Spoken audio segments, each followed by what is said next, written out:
Bom, que benção, que maravilha, né? Coração preparado. Pastor Marcelo, por favor. Continuando o que temos começado desde ontem. Ontem dormimos com as expressões do pastor do Salmo 23, né? Aquela bênção foi pregada ontem à noite e agora o pastor Marcelo de volta para iniciar a fase de estudos, né? Temos muito que receber e aprender agora através da ministração e do estudo que vai ser trazido pelo pastor Marcelo. Tem sido já uma bênção desde ontem entre nós. Pastor Marcelo Miranda, de Florianópolis, Santa Catarina, nos falar, como tem falado já nesses dias aí. Abra o coração para aprender. Deixe de lado o seu conceito, o seu pré-conceito sobre qualquer tema. Tudo que você sabe sobre discipulado não é dispensável, mas você pode rever alguns pontos que a palavra de Deus pode nos trazer nessa manhã. Bom dia, irmãs, irmãos. Bom dia. Descansaram bem, não? Descansar bem em retiro é meio top.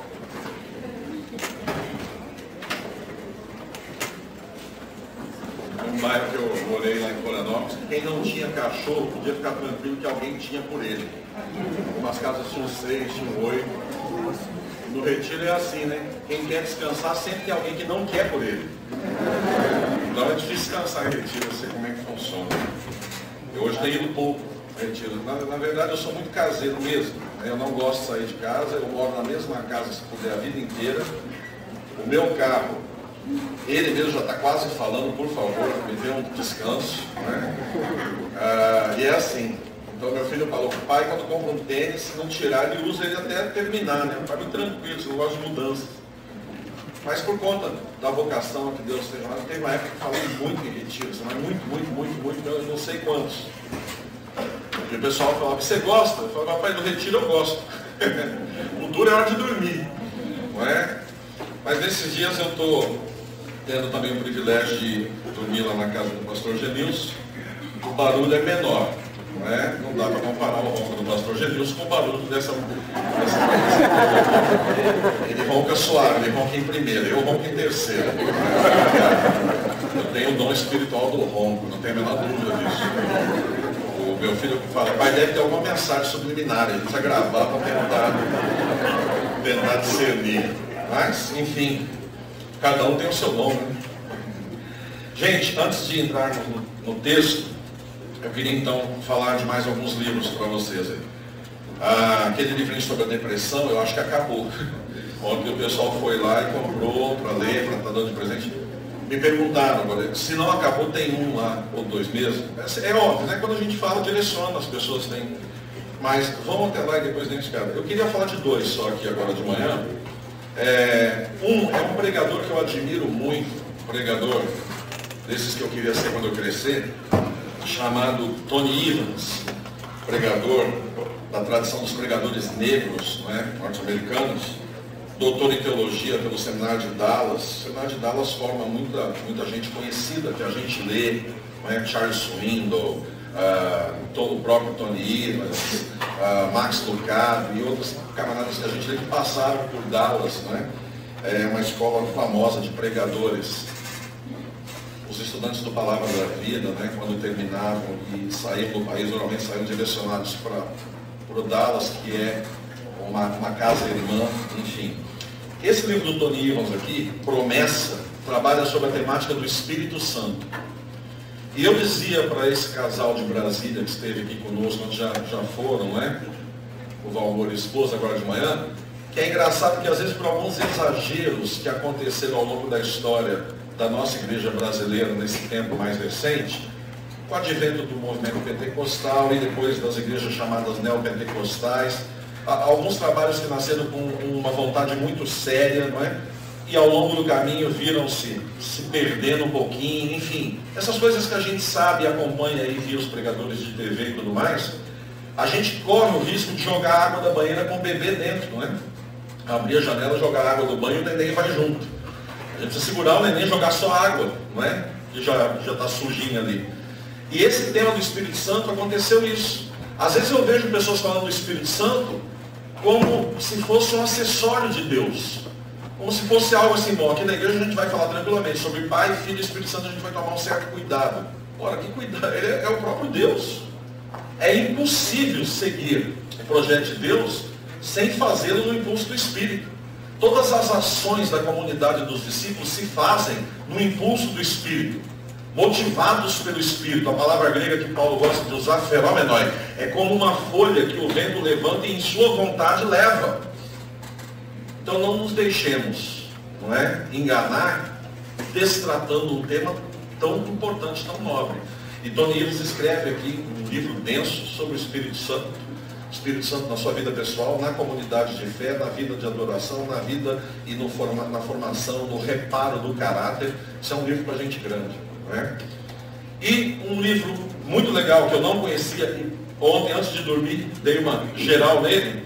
Eu conheço a pessoa, por conta de termos amigos comuns, eu já tinha escutado falar dela, da Eleni Gama. A Eleni, ela é doutora em física e trabalha, na verdade, na Secretaria da Fazenda do governo de São Paulo, coordenando a escola de formação da Secretaria da Fazenda. Pregadora leiga, não é? Na sua igreja, junto com outros irmãos que formam um grupo de pregadores leigos que assessoram o pastor na Igreja Batista Moriá, pastor Elias Coutinho de Macedo, psiquiatra, pastor. Nesse livrinho, Uma Dieta para a Alma, sucinto, né, singelo, mas muito legal, são alguns dos sermões que ela pregou nesse desafio de como pregadora leiga teve que estar ministrando. E ela juntou aqui. Só o sermão sobre adoração, que está aqui, já vale o livrinho. Não é? Já é uma compreensão bem clara, bem nítida e bem saudável dessa questão da adoração. O pessoal ligado à área, especialmente na adoração musical, vale muito a pena dar uma olhada. Tranquilo? Vamos curvar a nossa cabeça mais uma vez. Vejo algumas camisas do Corinthians aqui, né? Calma, gente, eu falei que vejo algumas camisas do Corinthians. Vai dando promessa. Tá bom. Vamos orar por eles também. Por nós. Nessa manhã,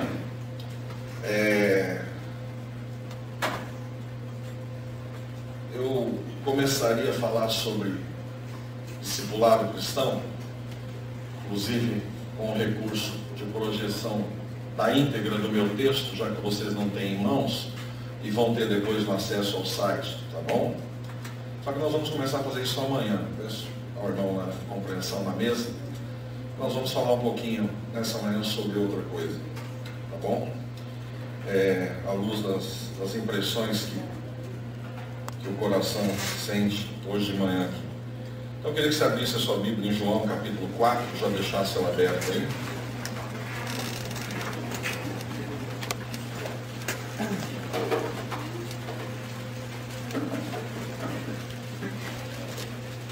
Então, o violão desse na mão de quem sabe tocar faz um efeito tremendo. Vou judiar dele um pouco aqui.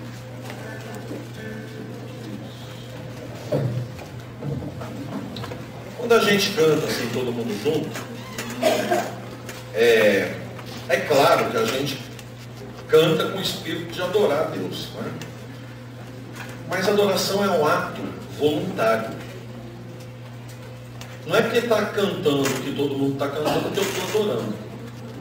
Você já leu no Apocalipse uma expressão que diz assim: quem tem ouvidos para ouvir, ouça? Parece coisa daquele tempo do humorista, do Pedro Bó, um personagem antigo.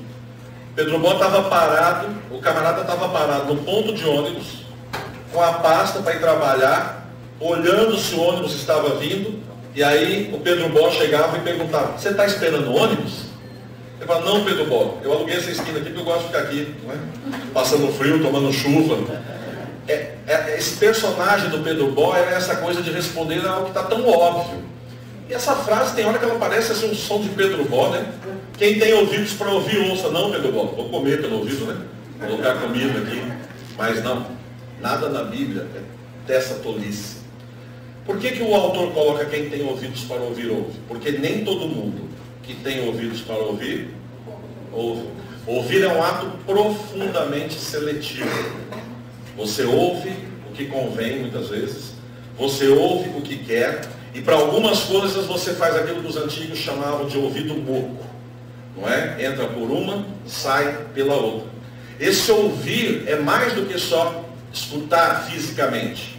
É um ouvir que acata, que do ouvido, do tímpano, da bigorna, da tromba de Eustáquio, leva ao coração. E planta lá aquilo que se ouviu. E em resposta a isso você age. Da mesma forma a adoração. Às vezes eu estou, entre aspas aqui, né, no bolo dos adoradores, e estou cantando. Mas de repente eu mesmo paro e falo, puxa, o que é mesmo que eu estou cantando?